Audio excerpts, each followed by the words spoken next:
Bismillahirrahmanirrahim. Assalamualaikum warahmatullahi wabarakatuh.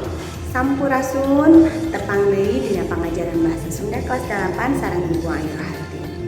Dinten ayeuna urang baris diajar materi pangajaran ngeunaan mandu acara.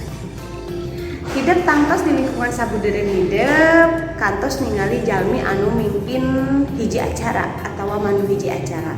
Atanapi hidup oge kantos janten pamandu acara. Pamandu acara atau sok disebut oge MC atau Master of Ceremony. Tugasna teh nyaeta mandu hiji acara di awal nepikeun ka rengseng.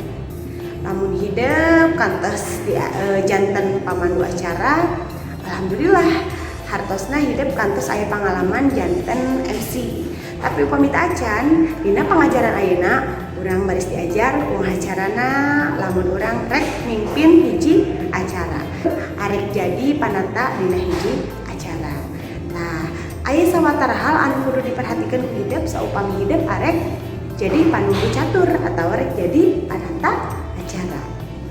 Anu kahiji, hidup kudu apal heula eta acara teh ngeunaan naon. Acarana misalna acara 17 Agustusan. Oh berarti jejer atau tema anu dicaritakeun ku urang dina eta acara teh nyaeta ngeunaan kamerdekaan, semangat juang para pahlawan, jeung sajabana anu nyambung jeung kagiatan poe harita. Tuluy anu kadua, hidup teh kudu apal saha wae anu baris ngaluuhan eta acara. Anu katilu, kudu apal saha wae anu bakal ngeusi acara, misalna doa dipimpin ku Bapak Ustad Anu. Tuluy saha wae anu bakal biantara anu ngadugikeun sambutan-sambutan, pamapag-pamapag, misalna pamapag teh ti kepala desa, tuluy ti ketua Karang Taruna, eta hidup kedah apa? Tuluy hidup kudu bener-bener norolang runtuyan acarana teh naon wae, ti mimiti buka nepikeun ka panutup. Misalkan aya hiburan heula aya selingan hidup oge kudu apa? Sabab tugasna panata acara sajaba ti mandu acara supaya lumangsung kalayan lancar, tapi kudu oge merhatikeun waktu.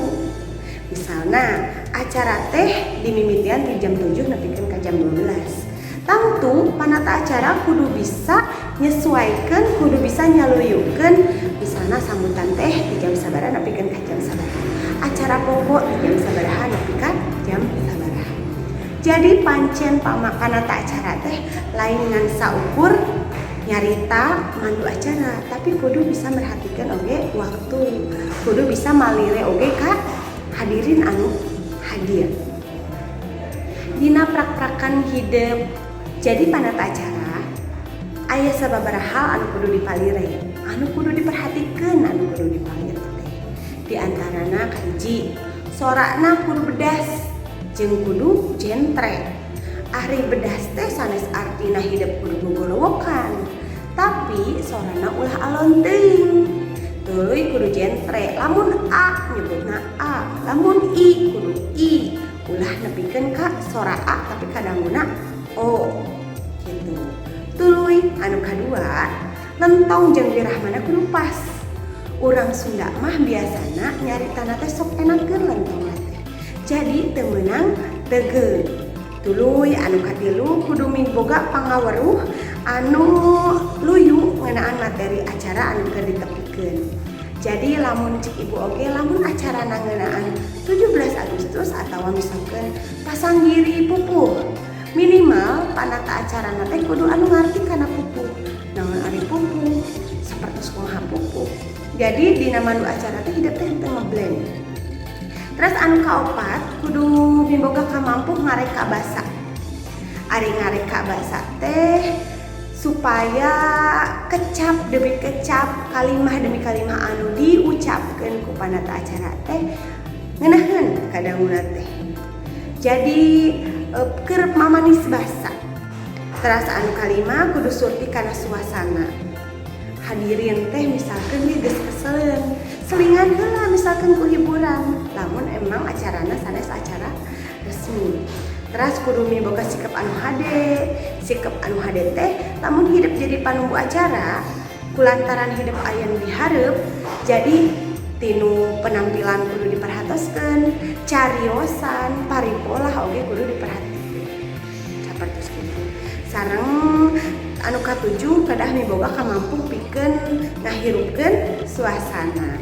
Kumaha carana supaya acara teh lumangsungna rame, teu kaboseneun, teu mantak tunduh, eta pancen urang salaku panata acara. Tah hideuk, alhamdulillah urang nebikeun ka dieu heula pangajaran bahasa Sunda dinten ayeuna ngalajengkeun deui mingguan payun dina materi salajengna. Hatur nuhun. Assalamualaikum warahmatullahi wabarakatuh.